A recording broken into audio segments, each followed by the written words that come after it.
Посудомоечную машину Ханса. Значит, вот так я загрузил сверху, покидал. Так, внизу тарелочки, потому что вот эта тарелка, если она встанет, она упрется. Если встанет вот в эти пазы, то упрется вверх. Ну и, соответственно, здесь одну большую кастрюлю и вот несколько. Теперь открываю здесь лоточек. Значит, вот такой у меня порошок.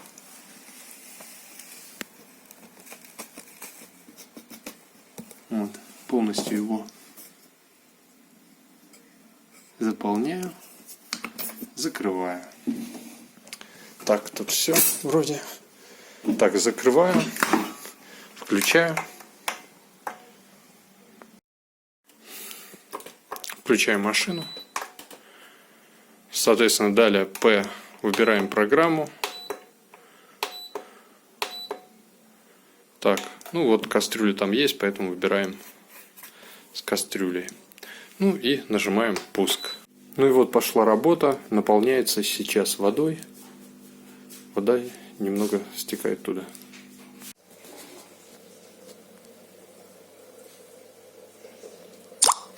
Ну вот после того, как вода набралась, работа идет. Ну что ж, друзья, я не заснял, у меня села батарейка, но после того, как машинка постирает, необходимо вот немного ее приоткрыть, чтобы вышел пар. Теперь давайте посмотрим, насколько чисто отмыл.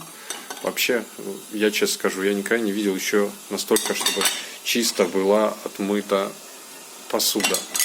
Ну вот видно даже по... Ну вот это уж совсем клей, тут совсем неоттираемое. А так, видите... То есть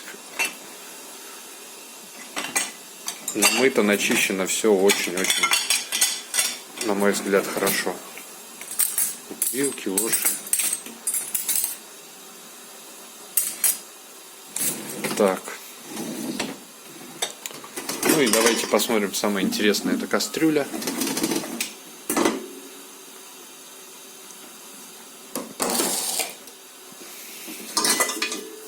Ну и вот кастрюля. Ну, это ржавчина, она и была. Ну, как бы такая не ржавчина, это вот, я не знаю, как со временем появилась. Это гладкая тут, но окись вот такая вот на дне есть. Но сама кастрюля идеально чиста. Так что